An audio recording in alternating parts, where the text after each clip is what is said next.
Welcome everyone to another episode of Why the Long Face? Where Paul, Rob, and I get together and we talk about ass streaks. Fo high. We talk about crazy nonsense. Fo high. I guess with some shenanigans thrown in there, here and there. We talk about how we're off our medication. And discuss several different kinds of medication. They gave you medication? I didn't get medication for what I have. Oh, that's why. yes. I'm an anti-medication kind of guy, you know. I think it might give me something else. This is the only form of communication that's allowed in our cell block. Mike said, that's not what you're supposed to say. Yes, and with that being said, thanks for joining us again, and welcome everyone to the wonderful world of nonsense. I hope everybody enjoyed our little time off and the hiatus. Yes, the quick hiatus, and now we have. Well, our season ended. Well, no. Our season. Our season's just about ending. Not Walking Dead season. Our season. That's what I'm saying. Our season will end with the Walking Dead season ending.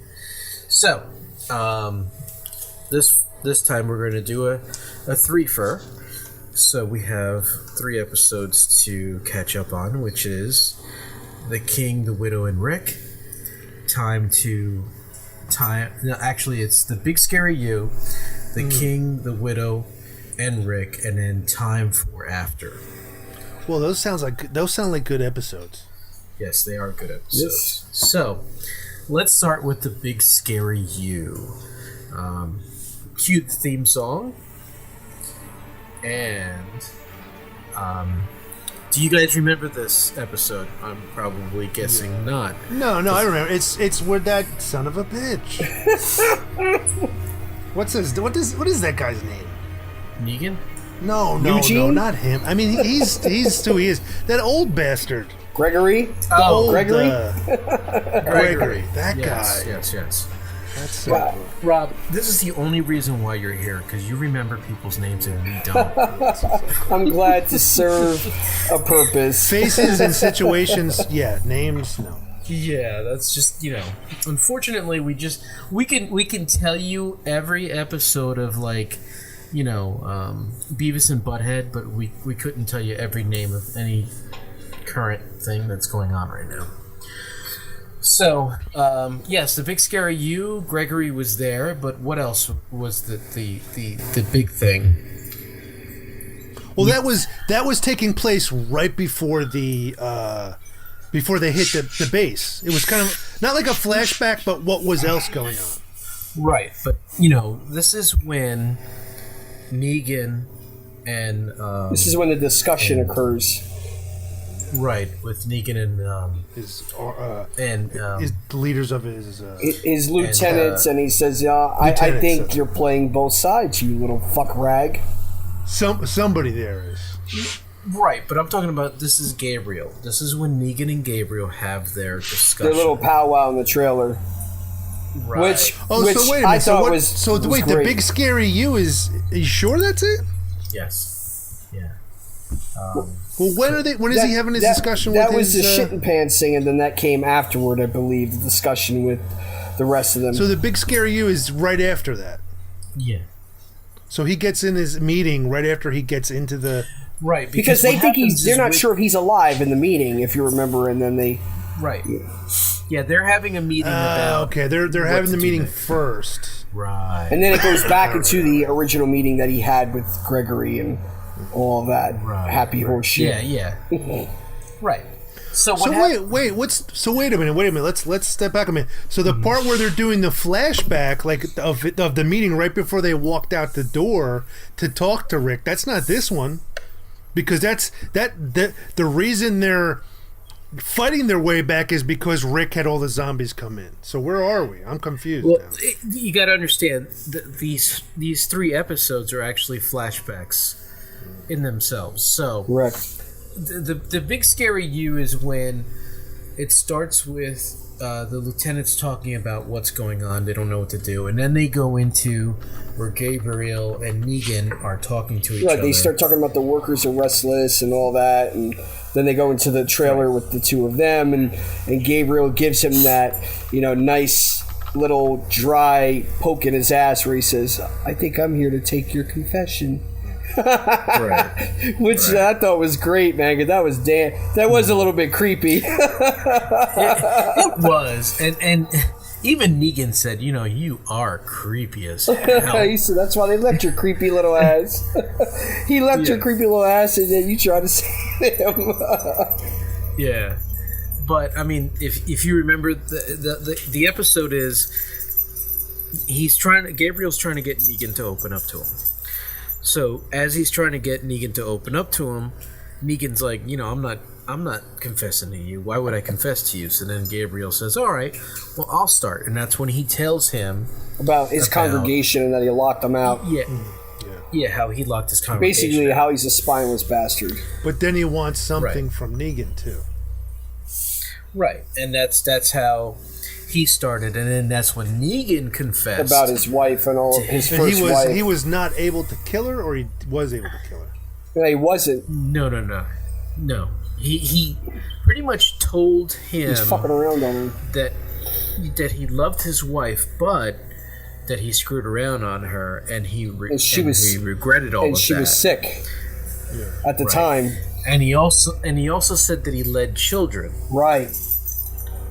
And that's where they leave it at. They don't give you too much more. I thought he said something about when it was time to... Oh, so did she die before the apocalypse? She died during, he said. Like, she was sick before it started. But I thought he said he was weak because he wasn't able to kill her. Well, he said that too. Okay. But basically, she died as this stuff was occurring. But he didn't, kill her to relieve her.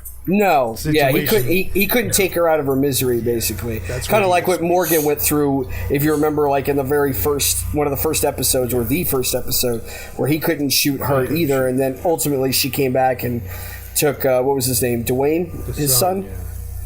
Yeah. I mean, to flash back that far, but when did the whole son? When did the lady break in and kill the son? Well, that came out later, like in the Clear episode, isn't that where that was? But that was actually like in the Walking Dead time frame with Rick and his group. That was probably like happening during like episode 5 or 6. Like it happened right away, right? Not that much longer. He was left in that house to take her out, and he didn't. And so, how long did he sit in that house? Well, yeah, it wasn't in the timeline. It wasn't far afterward, but by the time Rick had found out, it was like the 3rd season or whatever when he caught up to him again. But it happened like realistically during the first season. Yeah. It happened shortly after. It wasn't very long, and then he, regretted that he had said that, because he didn't kill her, she called to him or whatever. He went out to her, or whatever, or he saw her and he went out to her and she, ate him or bit him or whatever.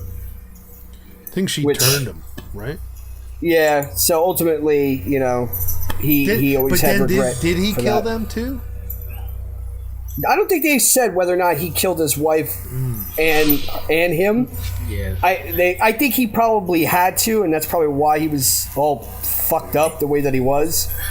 And trying to just clear, and kill everybody and. I think that was part of the whole reason why he went that road, because when he was like messed up in that town when he had all the spikes set up and Rick goes, "Oh, hey, there you are," and he's just like, he was gone. Yeah, he was feral. He was just like, you're gonna die, man. I have to kill you. I have to clear, Okay, that was the whole process. We're getting off the derail. Yeah, well, it always happens. But anyway. So then you find, Negan's secret, and which, obviously, you could see when he brought up his wife, it was getting at him. It was digging at him. He wasn't happy about that. Yeah, he didn't want to say it, so he actually did kind of. They did kind of have like a, I don't know if you want to say bonding moment, right? But he's like, nobody else knows this. Didn't he kind of say something like that, like nobody else knows this shit? Yeah, basically like saying, I give you a handshake, nobody... And see, after that happened, I was like, you know what, now he's not going to kill this dude. I mean, obviously, unless he why would does something, but he's gonna like he's gonna have some kind of special something for him. Right, and then what happened was, once they pulled that one walker in, and they used the the blood thing, the meat thing. poncho effect. Yeah, once they did that, and they fought their way into the compound, which again was another interesting thing, because the workers were ready to revolt on the. Yeah. But wait a minute, before we get to the revolt, what started the zombies going after him? Because they were kind of camouflaged for a few. He tripped. What broke? Gabriel. Gabriel tripped. Gabriel tripped. Did the zombies ever fall? Come on, they got no legs. Some of them. No, but I think what it was is that they noticed him because he tripped. It was so quick and abrupt. Right, yeah, and they were just kind of noticing him, and then he panicked. And there it was. And that's what, yeah. But to derail a little bit, dude, the first time Rick and, what's that boy's name, Samurai? What's that boy's name? Glenn. Samurai. What? Where'd you get that from? Michonne's got the sword, Glenn man. And Rick. Rick and Samurai. That's awful, man. Why didn't you just say, what's his face? Chopsticks. No, I mean, my God. I didn't say chopsticks. I said Samurai. That's much better. That's racist. That was wrong. And he's not even Japanese. Oh, God. But you all knew what was. Listen, the first time those two guys had the guts on them. Listen. I just have to apologize to the 3 people that are listening right now. Listen, all 3 of those people were like, yeah, we know what you're talking about. Oh, God. Anyway, go ahead. Say your point. When they first did that for the first time, they were like doing it. Those things were like barely smelling them, leaving them alone, and then it motherfucking rains. It never rains, and all of a sudden it starts raining. Right. And they're like, hey, wait a minute. You don't smell rotten like the rest of us. You smell fruity. You smell delicious. You smell scrumptious, my friend. You smell fresh. You smell purdy. Yeah, with a purdy mouth. Yeah. That was cool. That was definitely cool. I mean, that's what's fun about the Fear the Walking Dead a little bit, because it's still new. Like, I mean, we love to see the zombies and how rotted and how hoarding they are, but it was really cool when you're first seeing that shit for the first time, though. Yeah. Well, yeah. But, one of the things that you always remember is the first time you've seen one of those zombie films, because it's, just to see that whole genre for the first time. Yeah. And then when you see The Walking Dead, it kind of brings you back to that whole... The first time you see them, and you're just like, oh, well, yeah. That's a tribute to the effects guys, like Greg Nicotero and all of those effects artists that really do their best to sell, that this person is a decaying piece of flesh some of the stuff they've done on this show with like just intestines just falling out as they're walking around, like oh my God. Some of it is CG, but there are an immense amount of practical effects that are done on the set. And I remember when I spoke to, Greg, I remember he was like, oh, I got something in this box that you'll get a kick out of. And I'm like, what? He pulls out Herschel's animatronic head, from when they decapitated him. Yeah, I got a picture of it, but he pulled it out, he put it on the table, and I'm like, that's freaking gnarly. Like, he didn't have a switch to turn it on with or anything like that, right? It's not automatic. Like, it's not battery operated, right? Well, it is. It's operated by servos with a remote control, and most of the time they turn it on. Or anything, well, no. He could have, but no. He basically, took it out, stuck it on the table so I can get a couple shots of it. I mean, so you can see it up close, and it looks just as creepy in person as it does on the show. I mean, that's how good of a job they did on that, particular what they call a gag. Like that's how how good of a job they did on that gag. I mean, it was amazing to see the effects artists, all the hair, I mean, everything. I mean, it was fantastic. And usually they use like the same type of radio controls that they use for like airplanes, RC airplanes. Right. They use usually those types of controllers and servos to operate like the eyes and the mouth and bladders and things like that they have in the head. So I think it's a real tribute to see all of the practical effects that they still do. The problem is that it's hard with that kind of environment because unfortunately spirit gum and latex and all those things, they're natural products and they don't really deal well with humidity and sweat and things like that. So it's really hard to do those effects in that kind of climate. So the fact that they've been able to do as much as they have without using the CGI is great. I mean, there are obviously certain points that they have to do that with, but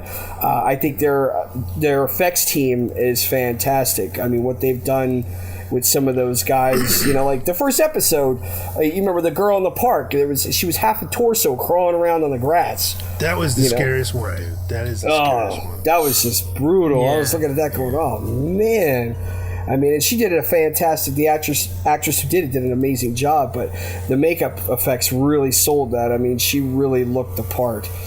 So I think that really does contribute to that first time, as you were saying, Mike, when you see a zombie and you're like, oh, what the hell? Yeah. Well, since we've given the effects guys a total nod. We'll go back to what we were talking about, which was because we can get derailed and we talk about something else, and this will be an hour later, and we'll get back to what we were talking about. So in the big scary you, Negan takes control again, and this is just when the natives, which is the working class, it was going to get ugly. He actually kind of restored the order, so to speak, the pecking order, so to speak. Right. Yeah, and it cracked me up because they were all ready to fight, and all they hear is, "Oh yeah." As soon as they did that, like everybody just like dropped to their knee, and oh my god, yeah. And he's like, "I think you guys seem to forget who I am." Yeah. And the one thing that he always says is that people are a resource. So, he's very cognizant of the fact that killing a person is the last resort. Even though he does apparently enjoy it, he knows that that's not something that that is strategically smart to do. Right. And that was the other thing, like when that was happening, like everybody's like getting on their knees, and like Gabriel's looking like, what the hell's going on? What? And then he dropped to his knee, and I'm like, really, bro? Yeah, well, because he didn't understand. He was just like, I don't know. I'm gonna be a bitch, and I'm gonna be on my. Yeah, that's cool. Okay. Yeah. And then I love when he goes, do me a favor, gently. Just gently take him away. I mean, gently. Gently, please. And then this is the thing that really gets me is that haircut. What's his Eugene? name? Eugene. Haircut with that spectacular mullet, as he says. Yeah. I mean, when Eugene goes to visit him and he's all like sweating, sick. Yeah, he looks septic. He looks septic. I thought at first that he got beat up.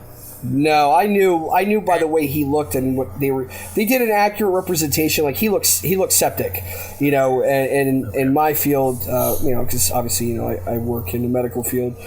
He looked like he had sepsis, which is basically when an infection takes over your blood or your body, and basically it poisons your body, and that can happen from a variety of things. Any type of infection of left to go out of control can cause that, MRSA, strep, any of that stuff. So I could tell that he looked pretty sick. Yeah, and it could have been. I thought he got bit. That's what I thought it was. I thought.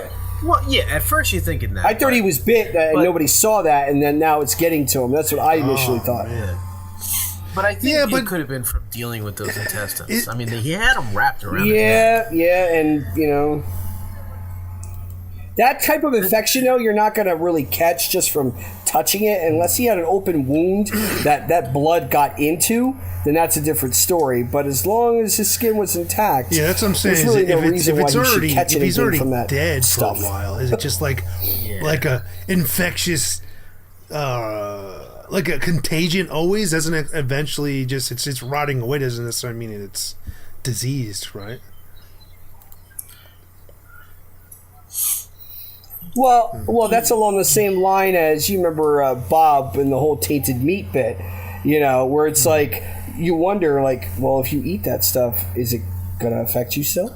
Right. That's like when they ate what's his name? Yeah, Bob.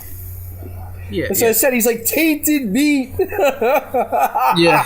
And when we met him, by the way, my wife and I, when we met him, he asked us a little question, and then he gave out little pins. And it was a picture of his. It was like a cartoon drawing of his leg, and it said "tainted meat" on it. if you got the question right. Yeah. So, with that episode, it kind of set up Eugene to be the main focal point for the next two. Yeah. Well, not now with the King, the Widow, and Rick. Not so much that he was the focal point, because obviously it was concentrating on the three, but then the next episode, Time for After, they concentrated more on him. And in the Big Scary You, it sets up when Rick and Daryl fight. And it seems to be that, it's a reoccurring theme now, where they fight, and when they have these big fights, they lose resources. Right, like the truck blew up, and they're like looking at each other like, well, that sucks. Right. That was not a good idea. Well, yeah, remember the last time they fought, that truck that they found with all that stuff fell into the river? Mm-hmm. And I was just like, it's a recurring theme. Whenever they fight, they lose something big. But it's also a reoccurring theme where they seem to be having two different ways that they want to deal with things. Daryl is more along the lines of Tara and them, where it's like, look, they all need to freaking die and that's it. And then Rick is more along the lines of Jesus, where it's like, well, we don't need to kill everybody. That's not what we're here for. But obviously Daryl has a lot of trauma. Based upon them treating him like a damn animal, so he's pretty bitter. I'm with him personally. Kill them all, call it a day. Yeah, well, you gotta agree. Like Rick. Nick is his brother. Sorry, Rick is thinking along the same lines as Negan, where he's thinking they're a commodity. Right, a resource. People are a commodity, and he doesn't think of them as a resource. He thinks of them as more of a, we need them to survive, not I need them to work for me. Because Negan is more, I need them to work for me. He's like, I need them to do what I want to do. Whereas Rick is like, I need them so that we can ultimately survive in this place that's our new world. Right. And that's what it ultimately comes down to. And in The King, the Widow, and Rick, it starts off with, each one of them getting their own little storylines, where Rick goes to the scavengers. And, oh boy, what a mess that was! And of course, what do? They pretty fuck much him over. Deny him. Yeah, they pretty much deny him any kind of victory, because he goes and he shows them the pictures that he's been taking the whole time, all those Polaroids that he's been taking of everybody, and he's like, this is what's happening. This is what's going on. This is what Negan is now. Because he took that one picture of Negan cowering behind that car. And he said, this is what Negan is now. Come with me and, you take care of it. Let's take care of it. And finish it. And she still was like, no. Yeah. She's creepy as fuck, man. I'm sorry. And so I have a theory about these scavengers, and you guys tell me what you think. I was thinking that they're a bunch of... well, besides crazy. Flakes. I think they're a bunch of artists that have were probably together for some reason or another. They might have been part of like a guild, an artist guild or something. But there's a lot of those guys.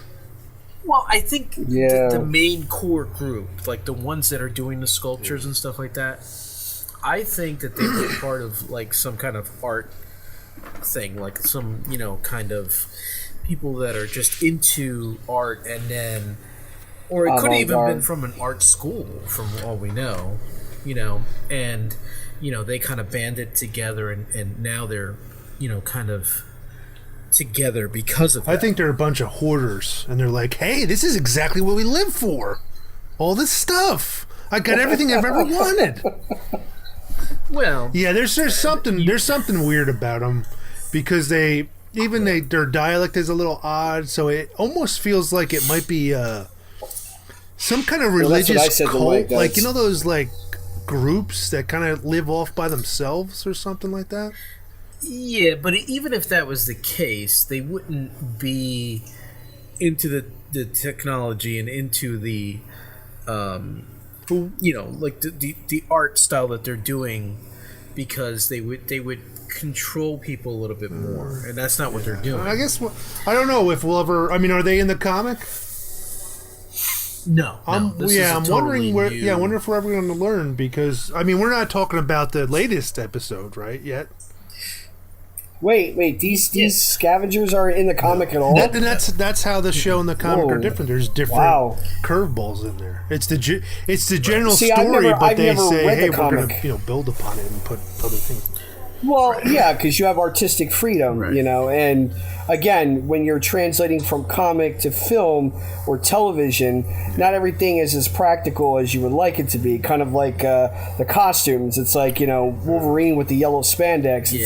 And they've made fun of that in the films, where they're like, well, what do you want me to wear, yellow spandex? Yeah, we want to wear yellow spandex. That's what we've been waiting our whole life for. But, right. Again, they don't want it to look campy. They want it to look believable. Yeah, but wait, if we're going to talk about the X-Men, their outfits weren't that good, though. All right. Let's not get derailed. But my overall point is that when you're going from the written adaptation of something to a visual representation, it doesn't always translate as well, especially comics, because what looks great on a comic panel does not necessarily translate. But also, well there's to different film, people. The people who wrote the comic are not the people who write the show. Well, that's true. Right, too. but Kirkman is very involved with the show, and he does have input, and I'm sure he does have a lot of the final say on what happens. Right. But I'm sure he also understands that some artistic freedoms have to be taken. Like, he even himself had said Abraham died much earlier in the comic, and he felt that his character was a little bit too, rich.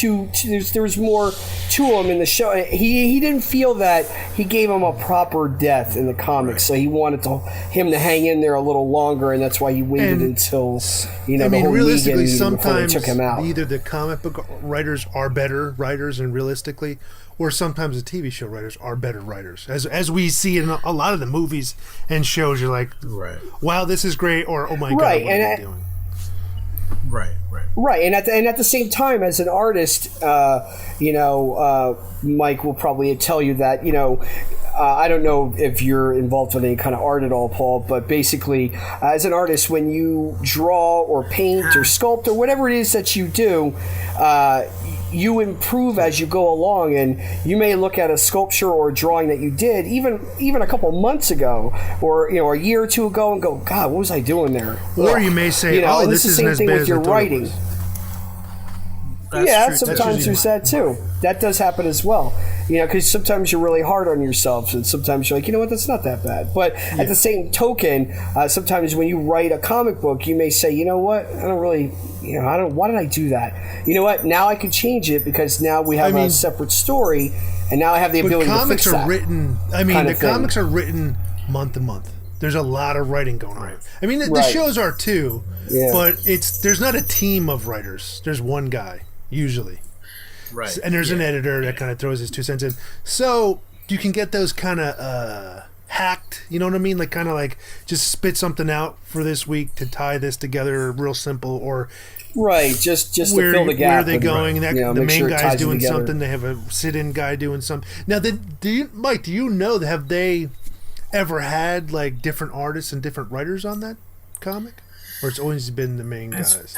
As far as I know, the art style has only changed, I think, once or twice. They've had some other artists in there where they, the art style has changed, and I was just like, oh, I kind of like this artist, and then they change over to somebody else, and then it goes back to the original artist. So I think when they do like the Governor's story, I think they had a different artist for that. So I think what they do is when they're telling different stories, to give the main artist a break, I think that's when they have a different artist. I mean, not to be mean about the plus comic, it gives but them a some chance. of the art isn't the greatest. Well, it's a style, but it's a style. The style fits the story. But it's not, it's not anime. I mean, come on. Well, no. And I understand what he means by that is right. It feels very remedial when it could be much more. But again, that's the style. The style. It's a horror graphic, novel type thing. It's meant to look that way. But if I was going out to pick up the latest issue of Iron Man or Spider-Man, I wouldn't be reading it for very long. You know what I'm saying? Right. Well, yeah. If it looks like that, I'd you be mean? like, oh, really? I mean, and as Mike and I are comic books, I'm sure he has, and back in the day, suffered through artists that were because you're interested in the character and the story, and then you suffered. The story's horrible, but man, the art looks awesome. Give this guy another book that he could do something with. I remember when Jim Lee left Marvel. And they had so many different artists doing X-Men, and I remember I was just like, oh my god! And then all of a sudden, Kirby, was it Jack Kirby? Jack Kirby. No, Adam Kubert. That's Kubert. Yeah, Kirby is the old timer. Yeah. Those guys are awesome. Those guys, both of his sons both of their styles are really good for whatever . Yeah, Jack Kirby and Stan Lee were the creators. Right. He was just wasn't sure about the Kubert. Yeah, Kubert. So Kubert had two sons, Adam Kubert and what was the other one? Alex. Yeah, I think it was Alex. So I remember that Adam was the one doing. They had him doing X-Men for a while. And he kind of was like Jim Lee, but you could tell his style was stiff. Like, Jim Lee had a fluidity about how he drew. Like, he knew how naturally a person would stand. Like, if somebody was holding something, he knew how they would hold it. I mean, I think he gave a dynamic representation of that. Because how people stand, that's boring. Usually. Right. Well, basically what you're going at is that every artist, much like a musician or any other art form, they have a fingerprint of what they do. And you could tell, just like I can look at an animation cell and I can tell if it's Chuck Jones by looking at the style of the drawing. Right. Or Alex Ross, I can tell when I see his stuff. His stuff is very sharp. They're very defined jaw lines. Like, he has a very distinct, drawing style. So, every artist is the same way. They have their own unique, fingerprint on how they do things. Right. And then I remember, so Adam did it first, and then when Alex came and did X-Men, he had a totally different style to him. He didn't try to draw like Jim Lee. He wasn't like a graphic novel. His was... He didn't try to make them realistic, but he didn't make them look cartoony. They looked kind of like normal people. And his style fit because it was really... A bunch of people. Yeah. He had a way about him that he didn't try to replace somebody. He just did what he did, and it fit. Their dad had a very kind of a sketchy type style. Like, not a real clean cut lines, very kind of rough and sketchy, but they look kind of. And in doing that, the characters, they were like Sergeant Rock, these rough, gruff guys. It gave them that rough and gruff look to them because it wasn't a smooth line. One of the sons kind of had that feel to it, and I think that's the first one you talked about.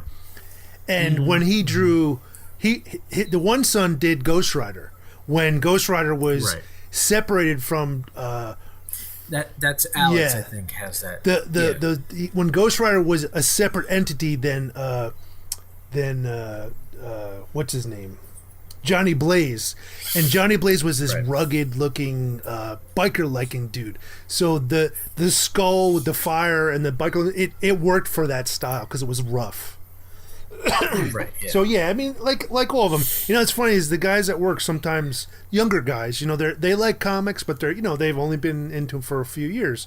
So we'll see a picture and I'll go, oh, that's Steve Ditko, or oh, that's Jack Kirby. He's like, just by looking at it. I'm like, but well, yeah, you know. Because, well, number one, we're former artists. Number two, fans for a long time. But those are the guys who started it all. So from any person's always going to put a shout back to, hey, this is where it came from.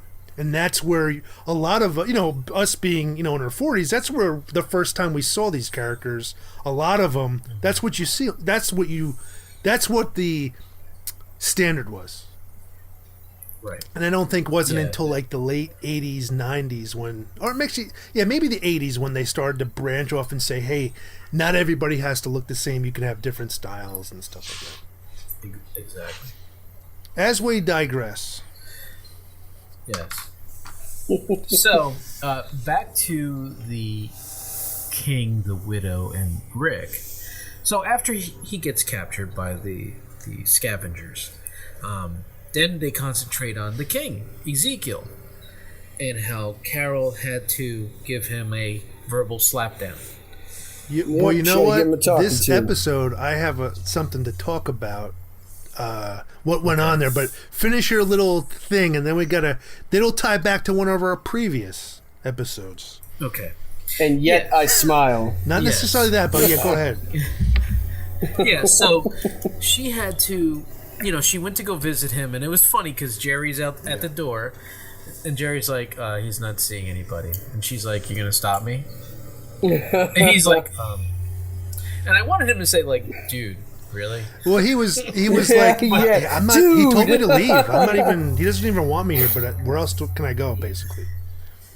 Right. Yeah. Yeah. He's like, he told me I could leave. Yeah. So and then she went in there to go talk to him, and it's funny because that same kind of dynamic seating that he's doing, like that, with the 1 foot up and the 1 foot out stretched, and the way he was kind of hunched over. It's like it's like a play. That's just, that's from the comic book. They had that same dynamic. So if you looked at the two, it kind of looked the same. Well, yeah, and so, to me, it feels like he's being the actor by being this like how do you convey anguish and torture other than like a grand thing like that? It's the dramatic feel of the he's in the theater and here he is, moping and you feel it just by looking at his body language, holding Shiva's chain. Right. So I mean, it was kind of cool to see that, because when you first look at it, you can almost think to yourself, it looks like a comic book. I mean, when you look at it, you're like, that, it looks, like if somebody set this up, this is the way I would set it up. Yeah. You know what I mean? So I thought that was kind of cool. And then she had to layeth the smacketh down on him because she had to tell him, she's like, pretty much just man up. Because everybody's going to go through their funk. Yep, we've all lost somebody. Yep, we've all lost somebody. She said, I lost a daughter, and I lost a husband. But he's feeling it all. I mean, yes, he's upset about the lot, his pet, but all those people that died.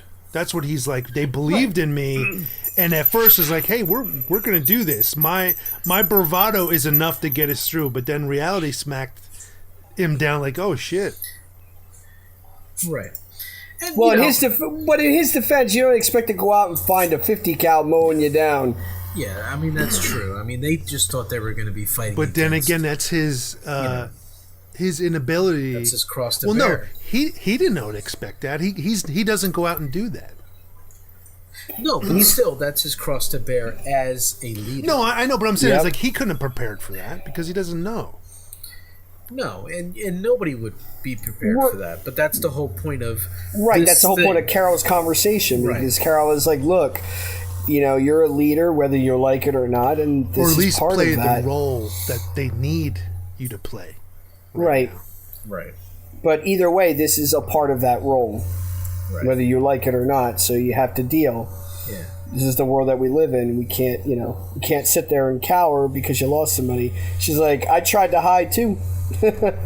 And it didn't work. This is who I am. I tried to run from it, but nope. Yeah. I mean, and you were saying you had something to add to that. Well, it's not to that.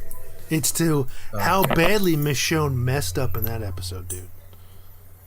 She got beat with what the girl have, a pipe? She was fighting her with her samurai sword, Mike, and she had a pipe, and she was beating her ass. Yeah, but she was injured from the previous beatdown she already took. Injured from what previous beatdown? The one she took on the That's roof. a long time ago. Oh my god! It was only like a day or two. Oh, come on! Listen. Do you have any idea how it takes to heal from broken ribs? She should not have been there. Yeah, but we're talking about comic TV. It only takes a couple of days. She got beat. So anyway, she got beat with that pipe. So what are you? She kicked the tennis ball. What are you gonna do? Just go to the Michonne substitute shop and say, "Hey, can I have a replacement?" She's hurt. She kicked the tennis ball. But but wait a minute. Okay, but the end part of that has nothing to do with that. But there's a check mark in Carol's box because Michonne wasn't badass in that episode. No, listen. She messed up. Nobody was. Oh yes, Rosita fucking blew that dude up. That was the best. Oh god, with the RPG. That was the most unrealistic. And I was just like, oh my god, this is just horrible. Give me a break. That was awesome. It was pretty awesome. Feet away from him. Yeah. He said to her, "You're not going to do that," and she did it. Yeah, but that's unrealistic. Oh, come on. Dude, they're zombies. She should have been. It's not realistic. She should have been blown back. There's no way. So you just enjoy that guy getting blown up. Wait. So if she had gotten knocked off her feet, you would have been okay with that whole sequence. Yes. I want to see that guy. He ate his words. He's like, "You're not going to do it," and she blew him the fuck up. He did. Yeah, but they can't do that. She's pregnant. You can't blow her off her feet like that. But that. I don't. Well, at least the actress is pregnant in the episode. They got to be careful because I like the end result. No, see, I like, if I'm gonna have action, I like it to be realistic. Mike, then you're watching the wrong show. But we talked about this. Wait. You mean like as realistic as it was Jerry cutting somebody in half with that axe, but couldn't handle the fence? As realistic as zombies? Unrealistic.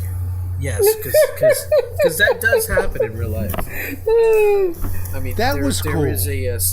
There is a species of fungus that does take over, like ants and other insects, and makes them. But it does totally actually. Yes, that is true. Right. The point is that, like, when I watch movies, and my wife will tell you this all the time, I'm like, come on, that's not real. Like, I hate people like you. I want something. I want to. If I'm going to be entertained, I want to be entertained the right way. But it's fun. I don't want big. I don't just want big explosions. I don't want just car chases. Then you can never watch unrealistic. wrestling. No, I'm not a fan of wrestling. But it's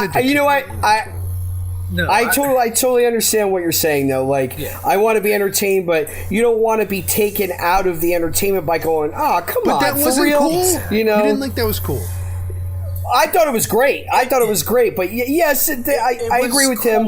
To a certain point. The percussion that you would get from an RPG would clearly blow you off of your feet. Nerds. I'm sorry. But I've shot one. I know what they're about. Believe me. But Rob, yes, we don't you would get know. blown So I clear just off your want to see feet. somebody get blown up. And I understand what your craving is, and I understand that. But I want my cravings to be a little bit more realistic. You know what I mean? Listen, did you guys get to watch The Punisher yet and finish it? I'm in the middle of it. Working on it. But back to the point is that, John Wick, which was a little bit unrealistic. Very unrealistic. And when I'm saying a little bit, I'm being sarcastic. He knows how to handle weapons, but all that shit he did, dude, cannot happen. No. See, the point that I liked about John Wick is that every time he used a gun, he would run out of bullets, and he had to pick up another. But what about the one. bulletproof suit? No, I'm not talking about that. I know that's unrealistic. What I'm talking about is I like the fact that he was able to, 1, 2, 3, 5, 6. Oh, I'm out. Okay, then he throws it down, and then he gets another one, and then he would look at, if he had time to look at the clip, he would know how many he has. Then he would know how many he has to count with. You know what I mean? Like, he was using guns realistically, like. When you see other movies, okay, but that's part of it. The other part isn't. That's a mixture. So same thing with The Walking Dead. There's mixture of stuff that is real. And there's So are you talking about the movie tricks like in what the hell was that movie Last Action Hero, where he's like, this is the real world, here you have to reload guns, okay, when you punch a window here, okay, it hurts your hand, you can't do that. Right. Yeah, I mean, cars don't blow up because you shoot them. Yes. I want a little bit more realism out of certain things, and Rosita blowing up a guy. If you watched the whole Wicked TV where everything was realistic, you'd be like, yeah, I'm not interested in this anymore. No, I mean, I want realistic within the genre. Like if I'm watching a sci-fi movie like Alien, there's nothing realistic in that. You can't. No, there isn't. And they're great, and they're great films, and I can totally be displaced in that universe, or Star Trek, or Star Wars, or any of that stuff, because it's not going to be realistic because it's sci-fi fantasy, and that's the whole point. But movie, TV show, it's not real. Right. But if you're going to play by certain rules, you need to abide by them all the time. We're talking about the physical world with physical rules, gravity and velocity. And, that was a lady version. And the fact, whatever that was. Yes. No, it's called It's called a rocket propelled grenade. An RPG. Maybe if she was to use that, what was that gun that Arnold Schwarzenegger used in the Terminator 2? The Gatling gun, the minigun? No, not the minigun. Remember, he had those really big bullets that he was loading into. That's got to be a 50 cal. That grenade launcher. It was a grenade launcher. Are you talking about the small handheld grenade launcher? Yeah. Now, if she was to use something like that, I'd understand. Maybe there wouldn't have been that much of a... Yeah, not much of a blowback like I'm expecting. Because it would have been... She could have been a little bit closer. She could have used it. It would have been an explosion, but it wouldn't have been as big as using a... rocket. But this is a comic book. It's based off of. What he used was an M79 grenade launcher. Okay. So you're right. The percussion's a little bit different than a rocket. That is true. Right. But even that would still blow you back because I don't know if either one of you have ever thrown a real grenade, but I have, and let me tell you, it will rock the ground underneath your feet even when you throw it. A good distance away from you. Those things are no joke. Listen, every time I play Call of Duty, he has the vibrations. Yes, the vibrations go through my joystick. I understand. I hear you. I've served. Yeah, but the M79 fires a 40 by 46 millimeter grenade. Are you kidding me? Yeah. So I just want a little bit of realism. That's it. That's all I'm asking for. I mean, I understand. There's within the confines of, if you give me a reality, I want you to stick within whatever rules that are based in that lore. I loved it. What I mean? I loved it. I didn't care about how realistic it was. I just wanted to see that guy get blown to pieces. And I understand you loved it. It's probably one of those parts where you probably went, yeah. I was like, yeah, it was great. He blew that fucker up. He blew him up. Yeah. So I mean, and then it caught me by surprise. He was like, yeah, "You're not gonna do." Whoo! I was like, "Oh shit!" Yeah. Now, so I thought it was most amusing. The one point that really got me was when when the girl was taken off with the truck and the speakers. Lady. Yeah, the fat lady, and she's driving down the road. I'm thinking to myself, you know what? You had that RPG. You could have used that on that, but no, you had to waste it on this guy. And then all of a sudden, here comes Daryl out of nowhere. But boom! It wasn't out of nowhere. It was out of awesome. Come on. It was probably the most awesome timing that nobody thought was going to happen. I mean, I didn't think that was coming. Yeah. I was like, oh crap! Boom! I was like, oh, it's great. Yeah, he just came out of nowhere with that, and I'm like, what the? Like, you really did not expect that. That was left field, beyond left field. Yeah. I mean, holy crap. I mean, like, how did they know they were even there? You know what I mean? That was a little bit unrealistic, too, but it was still awesome to see. It was pretty good. I will say that. Yeah, I still love it. So, and then when they go to the widow, because the widow is probably the most set up, closest to the comic book out of all of it, is Maggie is dealing with Jesus brought these prisoners back. Mistake. Well, no, I mean, I understand Jesus' point of view that it was, hey, we have to try and rebuild society. Right. Not with them. Well, he believes they can be reformed. What's the word I'm looking for? God, no, reformed is correct. Yeah, reformed is correct. Yeah. Yeah, so, but I mean, but that's not real. Like then you always have to watch over your shoulder. Is this, freaking, Twat Waffle going to look to take over my position when he gets a chance? Is he going to stab me in the back? Is he going to try? No. I thought he was a fart blossom. Well, I say, whatever, a fucknard, ass Dorito, whatever you want to call him, fucking jerkhole. But the thing is that she was probably tested the most because she had Gregory jumping down her throat. She had Jesus jumping down her throat, trying to make their points, and she had to decide on how she wanted to deal with the situation. And what does she do? While being pregnant and having her hormones all over the place at the same time, I mean, trying to think straight. Yeah, and she did an awesome job because what did she do? She built that pen. She put them in the pen. Yeah, and she's like, there's no need to kill them yet. And the best was she threw Gregory in the pen. That was awesome. He was just crying, and she was like, nope. Yeah. And then he sitting there cowering in the corner like a little freaking jerk off, I was like, oh, God. But that was the best. It was just that was great. He's just like, I can't believe you're doing this. I can't believe that you would let them stay here. I like what she said, though. I'm from a farm and I'm familiar with wolves and sheep. Yeah, because he had said something about wolves and sheep's clothing, and then she's like, I thought about what you said. I'm from a farm, and I understand what you're talking about, and that's why you're going to stay here with them. That's why you're taking your goofy ass in there. Yep. He was just like, what? Huh? Wait a minute. That's not how it's supposed to go. Yeah.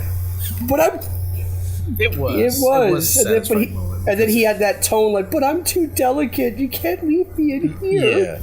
Yeah. She's like, yeah, no. But he went from thinking he had power to, oh my God, I have nothing. And she had that whole no bitch look on her face, like, no. Denied. Yeah. I mean, and she knows he's just been scheming from, day one. From day one. Oh, yeah, she knows he's a rat. And then the one thing that she said about the gallows, he said about the gallows, might as well start building the gallows. It's actually a prelude to what's going to happen. Well, I shouldn't say what's going to happen, but something that happened later. and they used kind of the gallows reference to that. Then keep that trash to yourself. Well, no, I didn't tell you who or what, but there's a prelude to that. Foreshadowing. Yeah. So it was kind of cool that they actually mentioned that on purpose to kind of, and then we didn't even mention in the Big Scary You about the helicopter. Yeah, what the fuck was that? Now, a lot of people are saying that he imagined it. No, it's the helicopter from season. Oh, 1. we never found out who that That's was. Been flying around. Right. Because if you remember it in season 1, and what is it, like the first or second episode? I forget what it was. Yeah, in the city, it was flying around the city there. Yeah, he's on the horse, and he sees he hears it, and then he sees the reflection of the helicopter, and that's when he goes chasing after it, and then that's when he gets caught by the horde. Dumbass. Yeah, and hey, dumbass. in this thing, he sees it again, and I'm like, and you can see he was a little bit beside himself. Like, wait a minute, did I? Nah, did I see what I saw? Right, which they could be setting up a couple of things. It could be the saviors that have a helicopter, because they do mention a lot of things that kind of lead you to believe that. There's also, it could be the scavengers have a helicopter. You don't know. Are you kidding me? They can't even speak straight. You think they're going to be able to fly a helicopter? Well, you just don't know. You just don't know what they're capable of. Plus, it could be just the military or a new threat that we haven't seen yet. That's true. I am curious because there are unanswered pieces like those torsos with the W's carved into them and all of that. Well, that's something different that's coming up next. But in the comic, they're already up to another. Because they're way beyond that whole Negan thing, where they're up to this new menace that's kind of they're with military outfits, like these white stormtrooper type of military outfits, and they have military hardware. So careful, you don't know if they're trying to introduce them right away. Who knows? So, I mean, there's a lot of things you don't know what the creators are trying to give you, or it could be just nothing. I doubt that. Nothing in this show. Nothing is nothing in this show. There's not a thing that they do that does not have a reason in this show. That much I have learned from the writing. Everything that they do ultimately has some sort of purpose or reference. Well, it could be that like every big event in the seasons, or every big event that happens, they could show a helicopter on purpose. You know what I mean? It could be something that, for all we know, just like in Rick and Morty, this could be all a dream. Oh, yeah. I think we might see more of it. Because they don't even give it more than a minute, right? Yeah. No. I'm sure we'll see more later. I'm sure that's foreshadowing of some kind. I don't doubt that. Again, they're playing with our emotions, so who knows?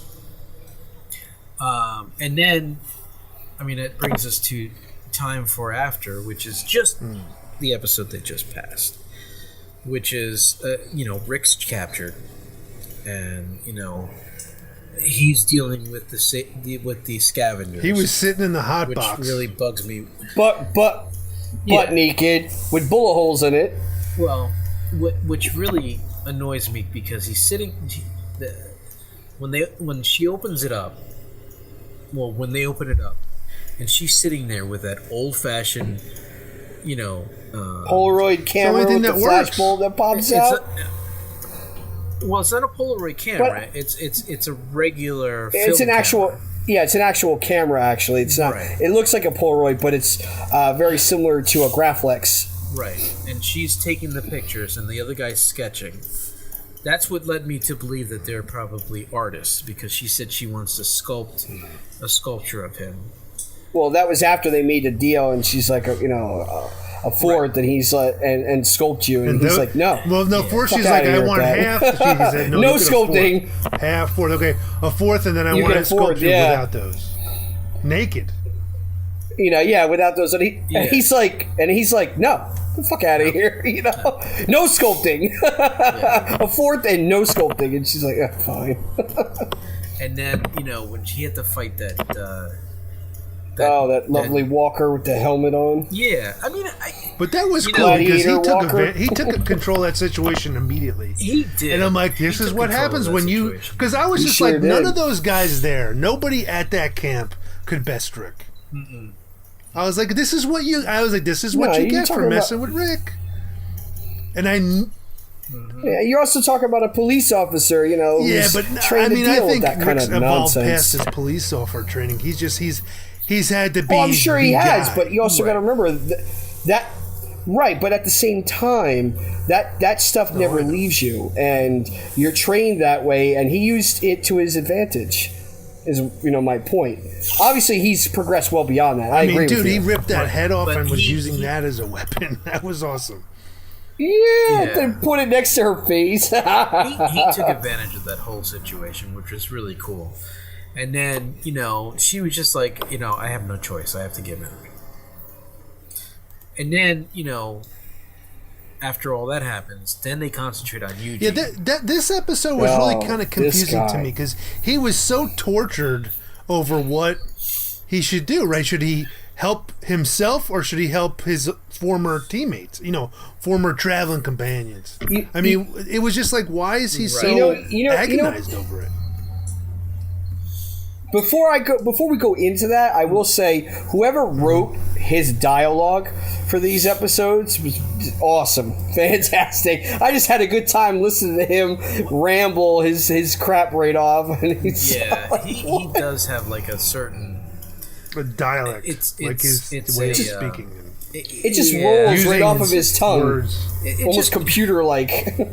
It just cracks me up because he's such a hick, smart, but yet. He talks really smart. You know what I mean? Yeah, like he sounds like he knows what he's doing. like when he's talking, he's just like, "Now I know you can overpower me right now, but given our situation, I think that would be strategically inappropriate." Well, that's what I'm saying. I think he is a smart dude. He's definitely got to be a smart dude. I think it can't be all bullshit. Well, yeah, he is smart, but like he said.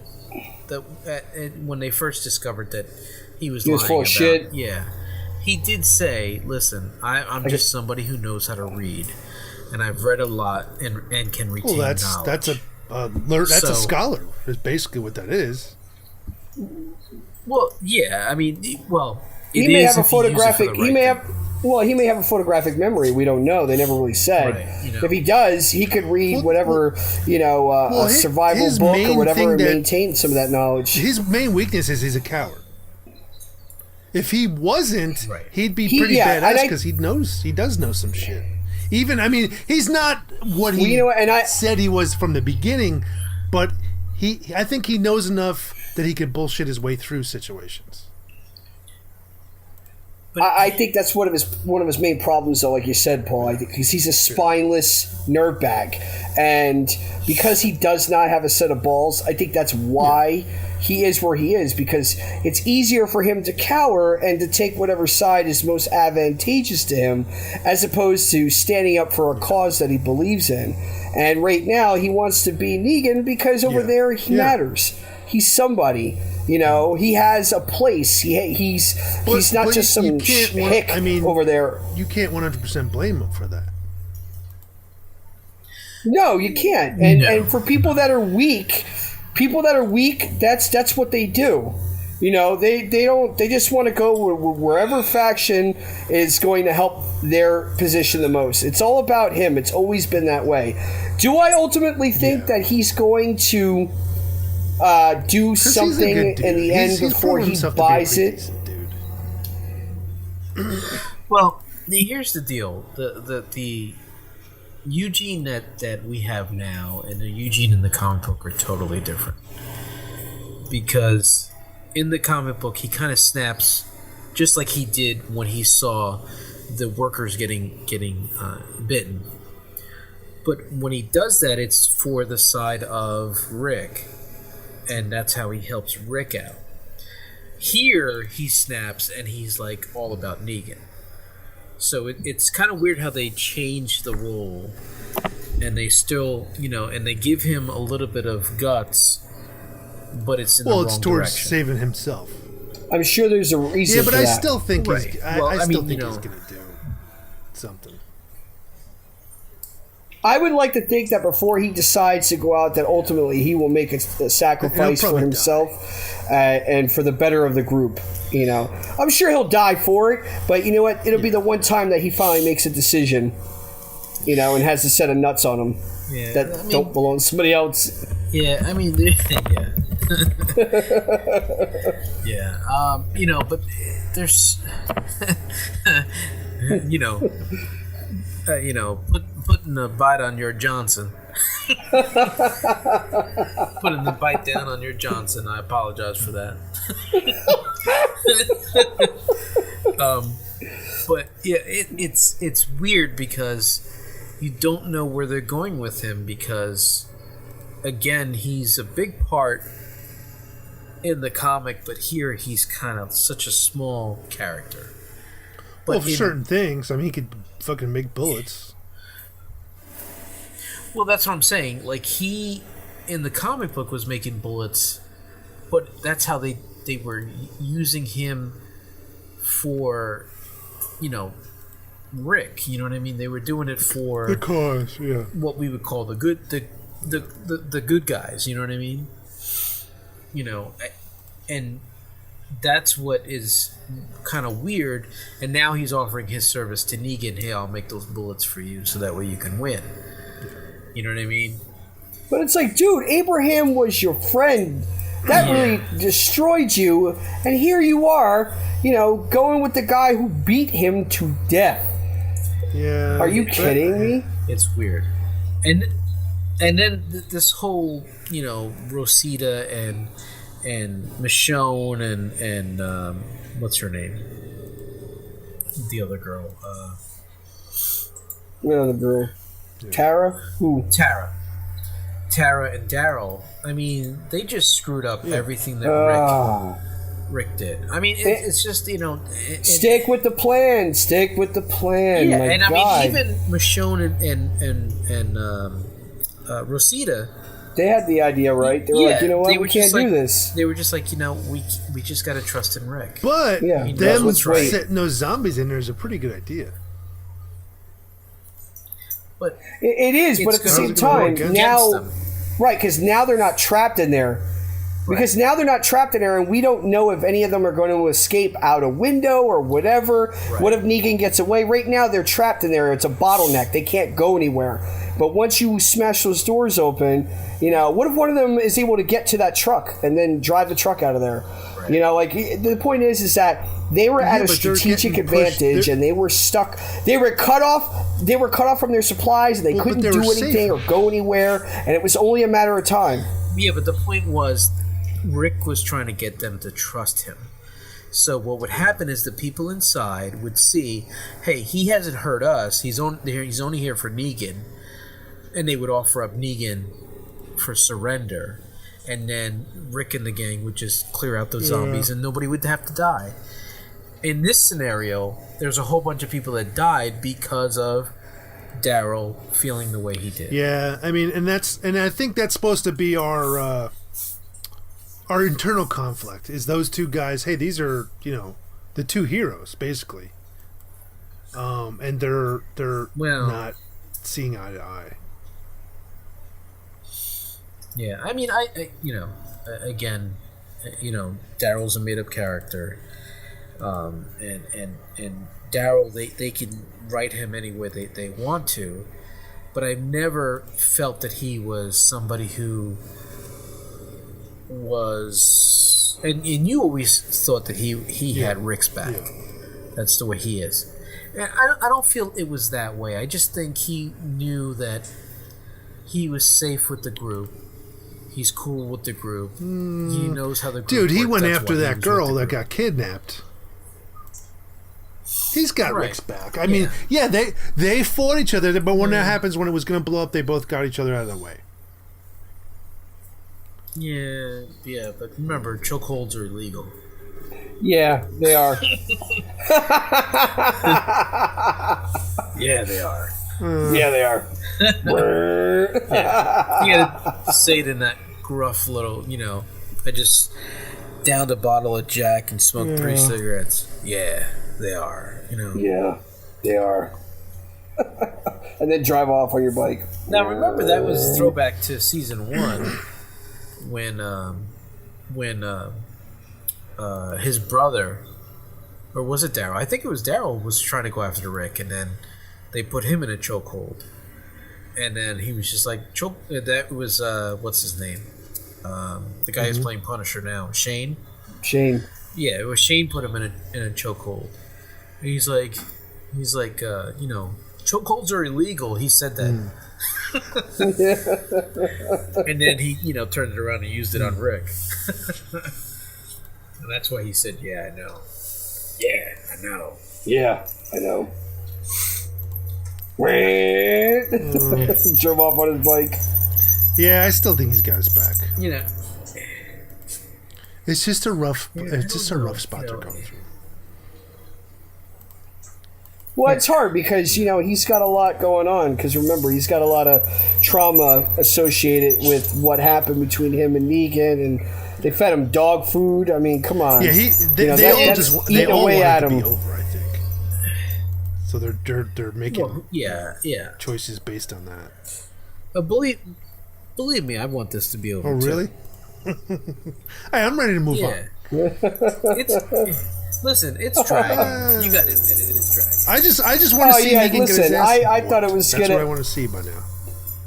Yes, I want to see an epic death for that motherfucker. And next episode, it's not going to happen. No, it's not. It's going to be a stupid cliffhanger. Well, it's not the last episode. You just know already. it's going to the cliffhanger.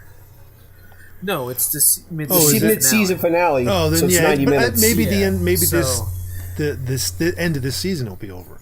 They may have him running scared or running off or what have you, or fighting together or some bullshit. I was really hoping that they were gonna, end it at the end of last season, and then when they didn't, I said, well, maybe they're gonna end it at the end of last season, and then the first episode of this season, and that'll be the end. And everybody likes. and now likes we're Negan dragging it, and I agree. Yeah. Well, you know what? But that guy stresses me the hell out. I want him dead, because I remember watching the first few episodes with him, and it made me very uneasy because he was so extremely unpredictable. Well, that's the point. Yeah. I didn't know whether he was going to cave somebody's head in or shake their hand or tell them, I just stuck my dick down your throat and you liked And that's why everybody. And that's why they like him, because he's the most. Yeah. But no, he's the most challenged. No, but he's the biggest challenge they've ever faced. Mm-hmm. Everybody else, you're like, yeah, they're gonna. But this guy, you're like, shit. Yeah. You've yet to see him lose his cool. Yeah. Not even close. Like everything that happens, even when this shit went down. I hope you got your shitting pants on, dude. You're surrounded by a herd, by yourself in a trailer with a priest, and you're just worried about making him feel like he's a scared shitless punk? Are you kidding? So I will give his character that. No, not at all. He's just cool breeze all the time, and that's frustrating to not see him, lose his bearing in that sense. Yeah, does he get angry? Sure he does, but not once does he say, well, this wasn't what I had planned. God damn it. Even if it did go as planned, he'll say, well, that just sucks. Yeah. Like now I'm going to have to kill y'all. When he's doing his speech and he's talking to the group of people and he's, telling him he's pretty much, I'm not dead. And he's like, you all forget who I am. You know what I mean? It's just like, he had to let them know, Had to bring him back. Yep. It's just like, kind of like, you mistake my kindness for weakness. Yeah, he just pretty much told them, hey, there's nothing that's gonna kill me, and he even said it to Eugene, which cracked me up. I'll die when I'm good and ready. Yeah, he's like, hell, I'm not worried about me because I know I'm not dying. I'm just worried about everybody else that's here. And that's just him, again, like thinking, hey, I have all these sheep. I have to take care of them. So he's kind of like a shepherd to you got to sheep. keep that facade up, too. You got to keep that bravado up. That's part of the intimidation. Yeah. And I love the way he said to Eugene, he goes, if we make it through this, you're going to be my number 2. But if we don't, I'm going to do you a favor. And I'm going to kill you. Yeah. And I'm going to make sure you don't suffer. You know what I mean? Like, he was just pretty much... Yeah, I mean, he was just pretty much telling them, you're going to die. Yeah, and I'm going to kill you. So I just wanted you to know, it'll be quick. Yep. Like, he is a demented... He's like, I do enjoy killing people. Like, what? That wasn't obvious. Yeah. Again, that was kind of cool the way he did that. Like his whole mannerisms, the lean and all that stuff. Yeah, how he leans back with the bat on his shoulder like, I don't think you remember who you're dealing with. Yeah. Oh, they remember. Like when he told Rick, when he went to Alexandria and he was telling Rick, he's like, all that thing seems like a dream, me bashing into, your friends. And, he's like, I'm that guy with the bat. And then he's like, I'm the guy that gives your kids spaghetti, makes your kids spaghetti. It's like, he's like, I'm not that guy with the bat. I'm the guy that makes your kids spaghetti. It's just, he just has this way. Yeah, you guys were making fun of me for liking the Superman. You guys are rubbing on his tip of his bat a little too hard. Yes. No, I just like... I'm not rubbing on nothing. I'm just saying that Jeffrey Dean Morgan does a great job with that character, but I want to see that fucker's spine ripped out through his mouth and made into a little sailboat. But there's a difference. We're not talking about how his muscles look and how... the outfit bulges in just the right places. Well, he doesn't look as good in his outfit as the other guy does. You're talking about all this, His bullet belt, his gun belt just hangs right on his hip there, just to the one side. I finally got to see the Justice League. Oh, you did? All right, great. Good. Okay. And he looked Superman. Yeah, right? Listen, my favorite part of that Justice League movie... It's the 89 Batman theme. And those of you who have not seen it by now, that's too bad. No, that's too bad. Get over it. Is when he's fighting everybody and the Flash goes to take off. And he looks at him like, where you going, bro? And you see him, he's running, the Flash is running, and all of a sudden, he's not used to that. Superman just kind of looks at him like... Yeah, like, where you going, bro?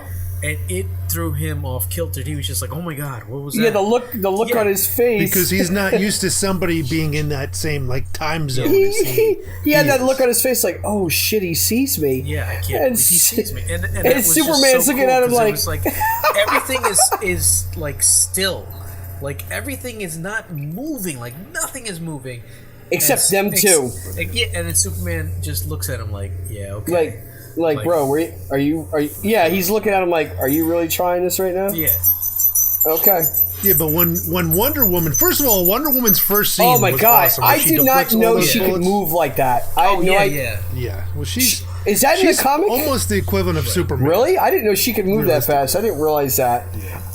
They've improved. Like, I don't read her. Like, I'm not big on her comic character. Yeah. Like, I know of her and and all of her stuff, but I didn't realize that she had that kind of speed. Well, you got to understand the Wonder Woman that we're used to is Linda Carter. Yes, the spinning. So yes. What we remember as Wonder Woman is nothing compared to what she really is in the comic book now. Well, but that's what I'm saying. Like in the comic books, so they actually address that she has that kind of speed. Yeah. Yeah, she's like I said, she's almost the equivalent. Like for years, I didn't know that she could fly. Whoa, she can fly? Yeah. She can fly. Yeah. Wow, I didn't see. That's in the show. She used that jet, but that was just like a comic book gimmick type thing to be something. She didn't want to make Superman feel At inferior. the end, when Superman wakes up and she gives him the headbutt, and he's like, "Oh, you want a headbutt?" And he just puts her to the ground. Then he was. he was like.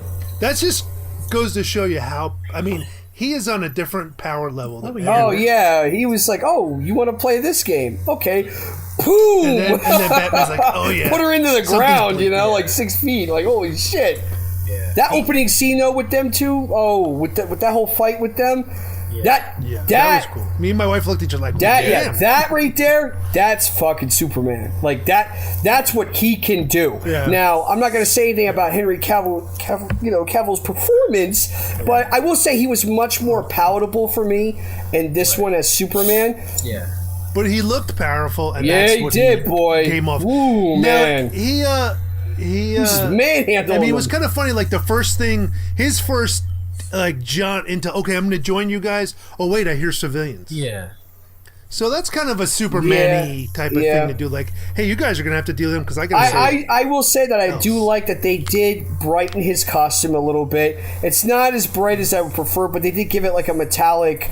I didn't like the darker version because that's not Superman. Superman is like red, white, and blue kind of, bright color kind of thing. So, like the flag. So for him, he's known for the bright red boots and the bright red cape, and he doesn't have any of that anymore, I heard the creators of Superman actually wanted to try and sue everybody. What? Saying all of your characters are based off of Superman. Because a cape, red and blue, boots, the underwear on the outside, every superhero has that formula. A lot of them do. I mean, to an extent. Yeah, no, a lot of them do. That's true. A Batman, you get the underwear on the outside and the cape and. Well, Spider-Man's blue and red too. That's Marvel's, forerunning. Yeah, but you also got to remember that Superman wasn't created by the creators of Superman. They bought the rights of Superman for like $185. Jerry Siegel. Yeah, off of somebody, and then that. They're the ones that wanted to sue because they're like, we can make money off this, and that didn't work. Well, you know what? I will say one thing about when Ben Affleck's okay, I like his Bruce Wayne. Yeah. I'm not crazy about the Batman. He's okay, It's not awful like George Clooney, but he's tolerable. But he's his gadgets and he's his right. But at the same time, when he showed up and they played the Danny Elfman '89 Batman theme. Wow, I was loving that. I'm not gonna lie. I was like, wait, do I hear that? What? That's the Batman theme from Michael Keaton. I'm like, that's the original. Yeah, Batman. I'm like, it's freaking awesome. It was only in there for a few seconds, but the fact that it was there. Wait a minute, Rob. You said you weren't gonna see it. I lied. My wife made me. Yeah, she paid you. Okay. No, she actually surprised me. She said she wanted to go see it, because she wanted to lick, Henry Cavill's whatever. But anyway. Hey, whoa. No, she likes him, and she wanted to go see it. So I said, I didn't know that you wanted to go see it. So, we went to go and see it. So I will say that, I enjoyed that. Even though it was only a few seconds, I enjoyed that. And I was really, really hoping that when Superman showed up and he went with the whole truth, justice, the American way line there, he didn't include that last part. But, I was really hoping for the original John Williams Superman theme to be right there. I was really wanting that because... They may be saving because when he went into that fight with him, that would have went perfect when he just started whooping on him, because he said, "I believe in truth," and it would have worked so well right there. Although I did like Cyborg, he was pretty good. He was pretty cool. I thought his character. I think his character is mostly CGI. It is, and Oh yeah, he is. Yeah, he wears like a. Even the Superman dude was mostly some parts of his face. The mustache. He had the mustache. Yeah, that's what I heard. My wife even said his face doesn't look real, and I'm like, oh well, he's like, I didn't like pick up on that, and I was like, oh well, he's supposed to be like the epitome of, perfect. Yeah. Well, he had a mustache for another film, and he's doing Mission Impossible. Yeah, and they didn't want to shave it for that, so they took it out. The producers of the show said, "Yeah, you can't shave it." Because he's still filming now, so they had to redo some. They had to do some reshoots, so that's why that happened, and the CGI'd his mustache off. So, Aquaman, I've always been a fan of Aquaman. Mike always likes to make fun of him. They made him pretty cool, really cool. They made him like movie. Almost a little bit. They made him like the drunk uncle that you have. That's like cool to play, hang out with, to play cards with. But they did show how powerful. Yeah, he was no joke. He was more of the free spirited. In that whole thing, he was just like, "Ha ha, I'm strong, and look at what I can do." And that's how he is in a lot of the recent comments. Like he's like, I'm just a regular guy, but I have all this responsibility because Alanis wants me to be this, and the people want me to be that, and I'm just trying to be just want to chill out and do my own thing, and I can't. Yeah. Like in the more recent comics, I've been reading some of them not too long ago, and this is still from a couple years ago. But he's like, he goes to a seafood restaurant, and they're like, "Are you supposed to be eating that?" He's like, "Yeah, I could eat." Like, "Are you supposed to be eating fish? Do you know?" Do they talk to you? I think that the best scene was the last part where they were where Flash and Superman go to race. Yeah, that was totally the comic book. Yeah, you could totally see that reference right there. Doesn't it look a little weird when he's running? Like it's a weird style. Weird, I guess maybe that's supposed to be like aerodynamic. No, he just kind of runs goofy. No, I think there's something behind it. But you know what? Though at the same time, I thought he was a great comedy relief. Yeah, I will say that's that. what I'm saying. I was originally I was like, hey, there's no way he can do better than the TV show. Right. Yeah, because Grant's great. But this Grant's was pretty a good. different character. This was like he's a young guy, he's nervous, still trying to be funny, and he's trying to cover up himself being nervous by being funny. And remember the Justice League cartoon from a couple years, I don't know what's that, maybe 5-8 years ago. Mm-hmm. He was kind of goofy on that show. He was funny all the time. He was the comic relief on that too. Yeah. Well, again, he was discovering his power, so he didn't know. What he could do. But like when he said, if she kills you, we're all going to cover for her. Yeah. Don't you know that? I loved when they got into that fight, and there were civilians there, and he's like, "What do I do?" Said, and I think Bruce Wayne, Batman, just tells him, "Listen, save one, save one." That's that was cool. Then you'll know. Yeah, then you'll know what to do. I was like, that was really cool. That was giving him direction, but kind of like letting him find his to own his way. Level. Like, hey, just save one, and then you'll understand. And he did. Yeah, and then he let him find his own way, and then he realized this is kind of cool. I like this. So before I got to see the Justice League, the Avengers trailer came out. Yeah. Oh. And I was like, dude, and I said to him, I was like, Bro. I didn't get to see it. I was like, now that trailer right there is better than the Justice League movie, isn't it? And he's like, that was. But beautiful. think about it. Justice League is brand new. They got to introduce everybody, say hello to everybody. Right. So this Avengers, you already know what everybody is, and you want to see them kick ass. Well, we've been working on it for like 10 years at this point. So I mean, and we already know. So of course it's going to be a superior movie. Well, of course, yeah.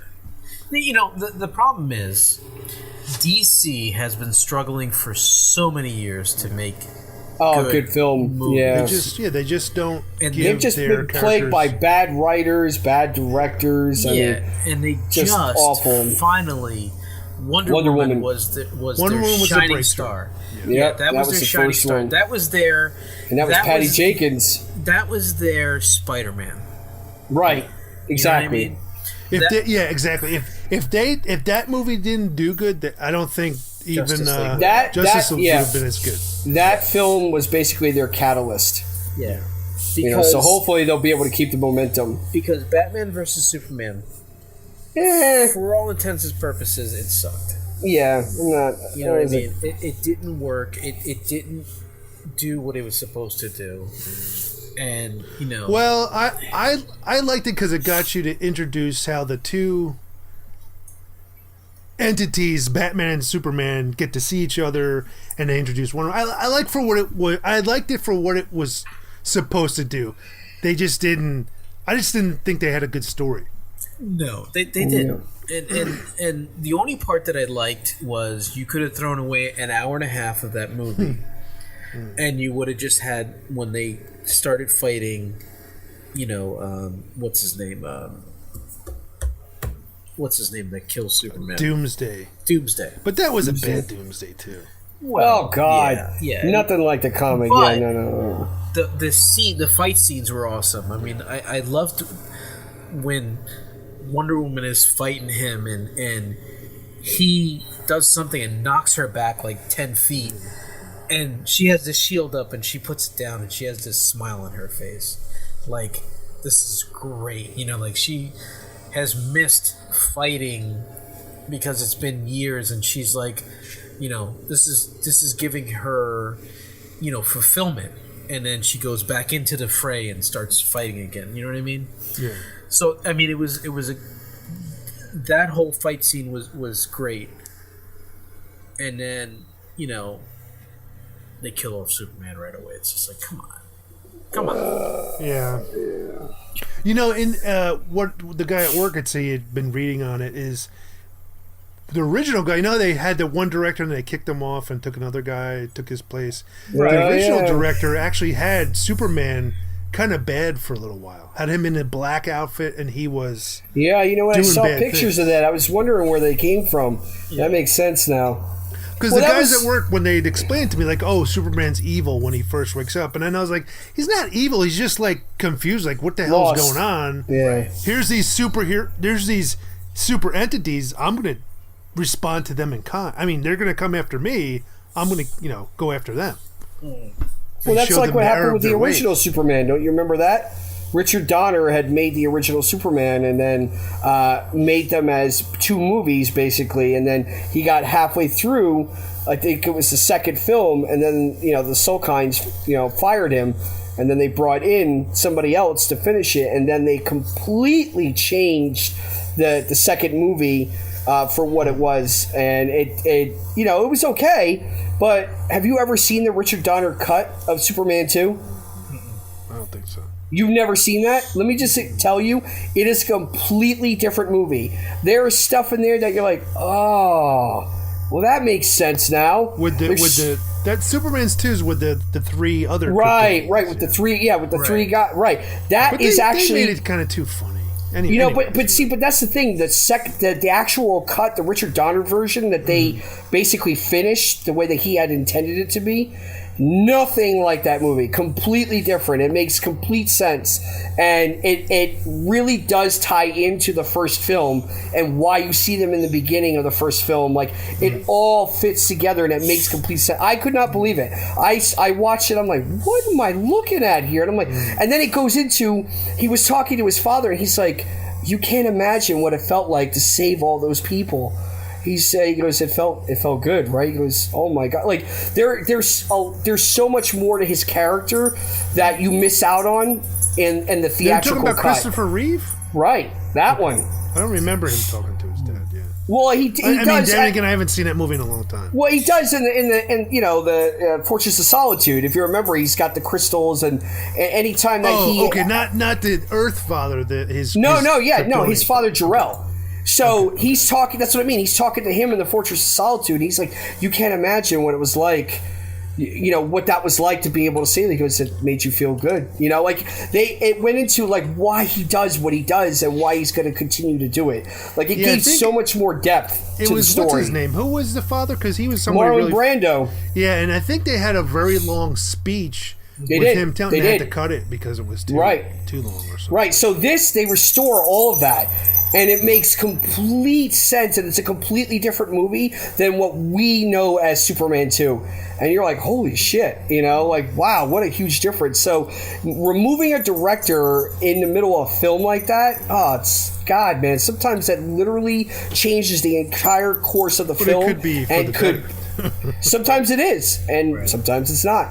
Well, a lot of times it's not. At least it isn't Nicolas Cage as Superman. Have you seen him in that outfit? Did you see him in that outfit with the long hair? Oh my god! Yes. Oh god, no. Well, Nicolas Cage named himself after Luke Cage. That's where he got his name from. So he was just like down with comics to begin with. Yeah, and do you know what his son's name is? Kal-El. I shit you not.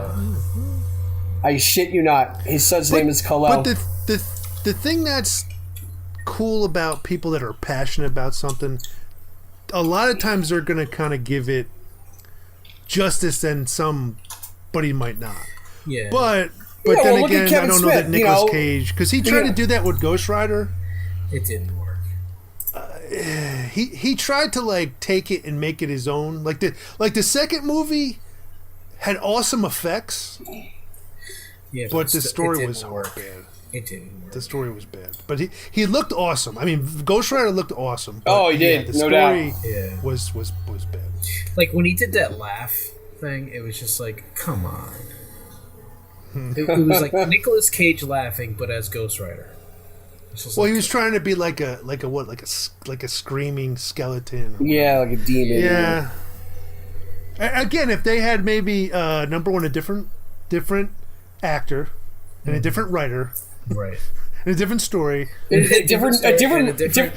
But the effects, I mean, he looked awesome. They did bring Ghost Rider to life. The bike was awesome. Bringing Ghost Rider to life in that movie. They sure did. The bike was amazing. The effects were awesome, no doubt. Now, did you guys ever see the Agents of S.H.I.E.L.D. when they had the newer Ghost Rider on that? I heard it was fantastic. It was really good. It was really good. I didn't see it. I heard it was amazing. The guy played him pretty cool, too. But they just said, "Hey, it's too expensive." He had the car, right? He had the car in this one, right? He had a car, but he would drive it. But then in the fight scenes, obviously, he's not in the car. Right, but what I'm saying, instead of the bike, they had him. Yeah, he had the new, and then there's even there's a new version of Ghost Rider in the comics. It's a different entity, different person altogether. Right, because it gets passed down the Ghost Rider. Yeah, and then they made a quick clip on the TV show of this other Ghost Rider. Yeah, this other Ghost Rider, and that's like, hey, is that Nicolas Cage's Ghost Rider passing it on to him, kind of thing. But yeah, he looked awesome. He looked, because it's a different, like, it's not really a human skull. It's kind of a little bit more stylized skull. But they kind of blended between a realistic and a stylized, and it kind of came out pretty good. But he looked good. Yeah, it looked good. But they just said, hey, it's too expensive for us to keep making. No, we can't do it.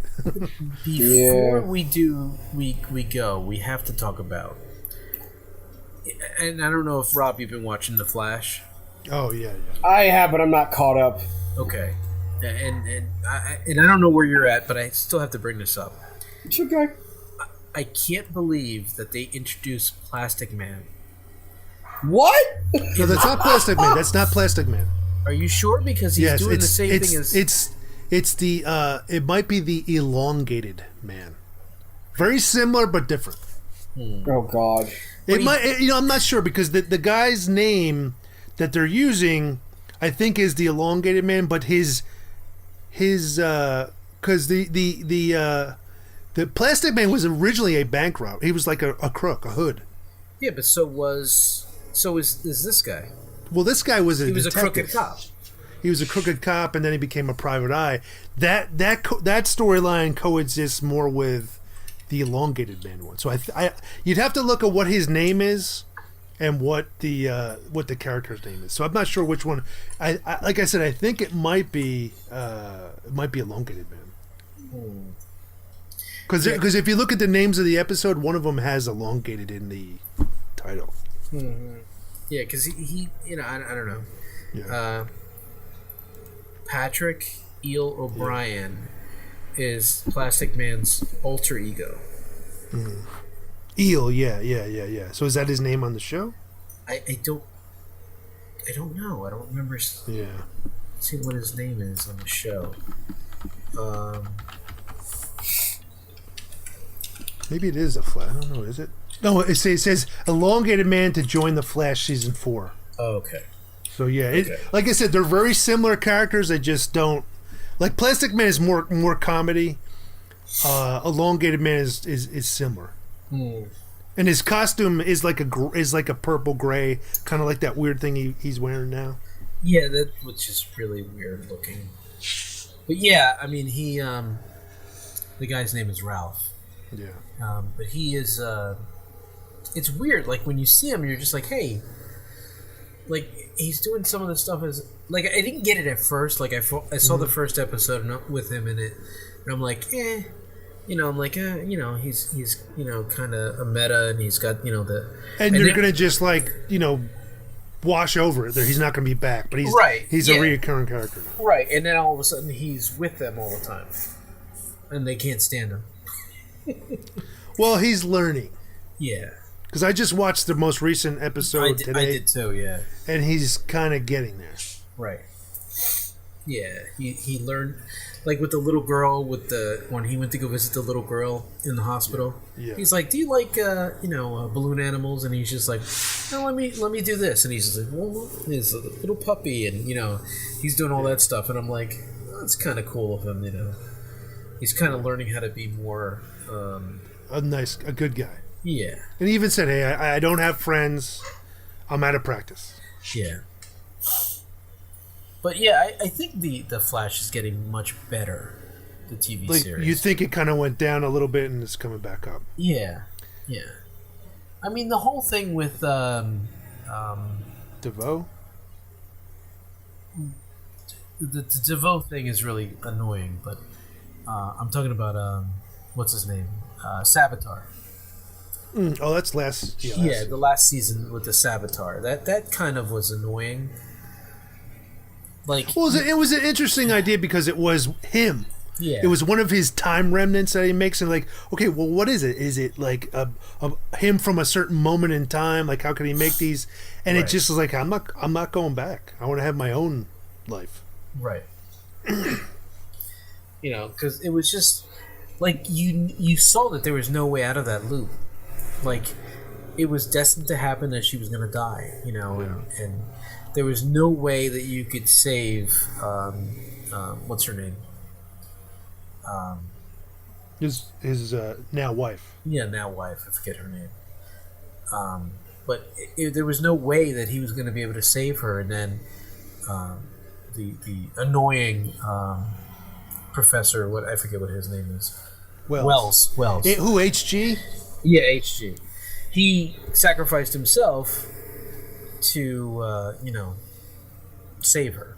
Well, that's why they brought this guy back, because he was kind of like he was like a combination of the good guy and the bad guy. Yeah. Because he's kind of annoying, but he's for the best interests. Yeah.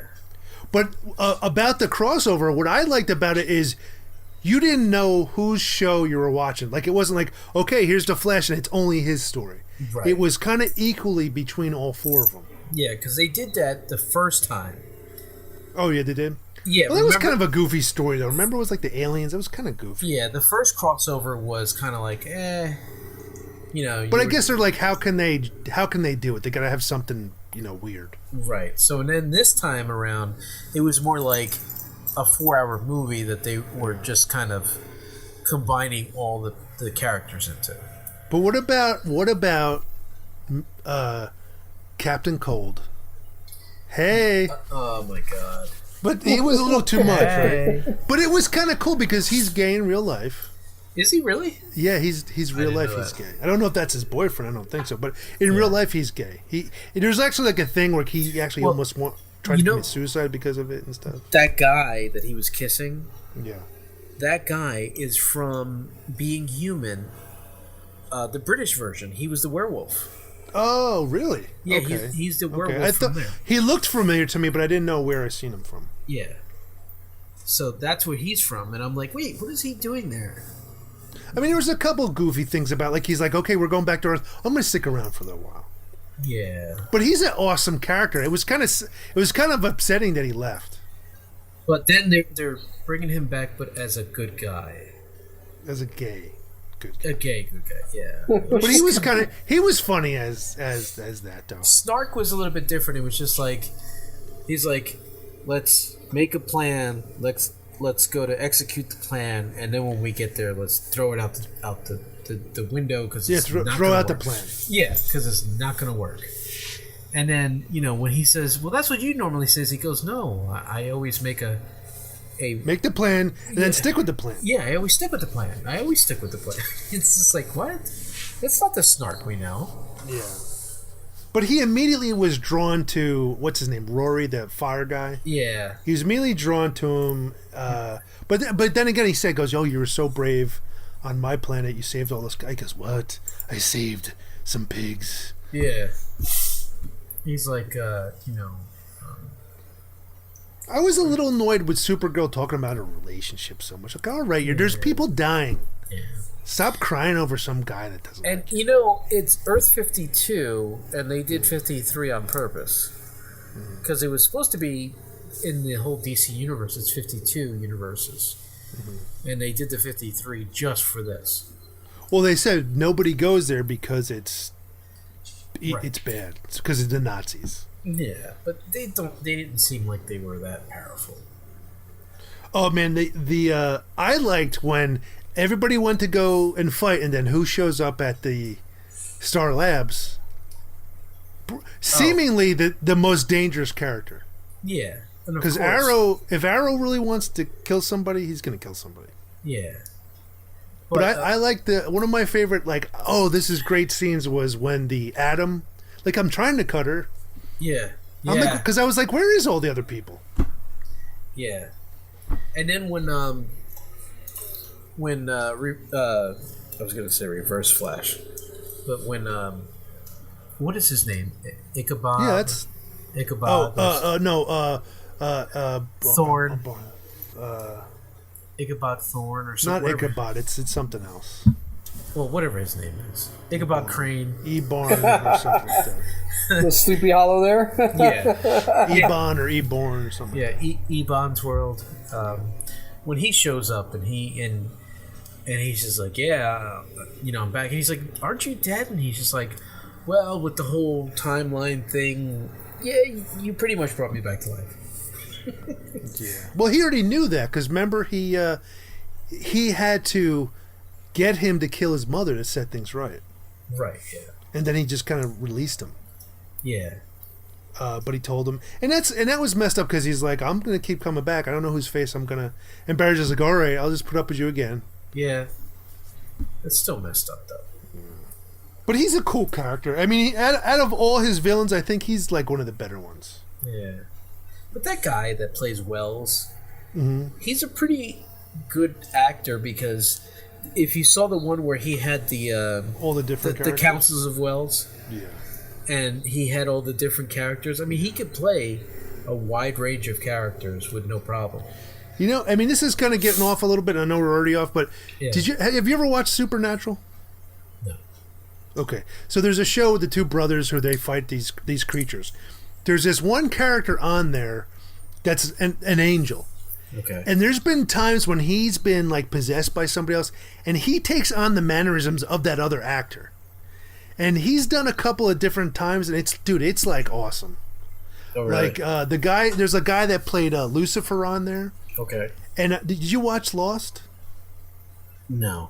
Oh man, I was lost when I tried. You would probably recognize this actor, but he has a certain mannerism about him, and when he was possessed by that guy, he took on that guy's mannerisms perfectly. You could tell exactly who he was. Oh, really? And I'm like, whoa, this guy's actually a pretty decent, because his character is very droll and monotone, but when it was these other people as him, it was just it was like that guy. It was so funny. All right. Well, I mean, we've droned on long enough ourselves. Quite a bit, yeah. Yeah. So I think at this point we'll call it a night. And thanks for joining us for our threesome that we had. Yes. We were able to get 3 episodes out of the way, and then hopefully on this last episode, we could just concentrate just on that. And this is the season, the mid-series finale type thing? Mid-season finale. Yeah, the season finale. That's this Sunday coming up. That's our excuse to complain about how much we hate it that they left it at a cliffhanger and that we got to wait mid-season to next year. But we'll all have our ideas on what's going to happen. Yeah, of course. So, all right, well, I'm Mike LeBoy. He's Paul Romanek. And he is Rob James. And we just want to wish you good night, good morning, good day. Thanks for listening. Thanks for putting up with us. Thanks for hanging in there, because I know it's been rough. All right. Good night, folks. Arrivederci. Hasta la vista. And cut. And cut. And wrap it up. And scene. Line.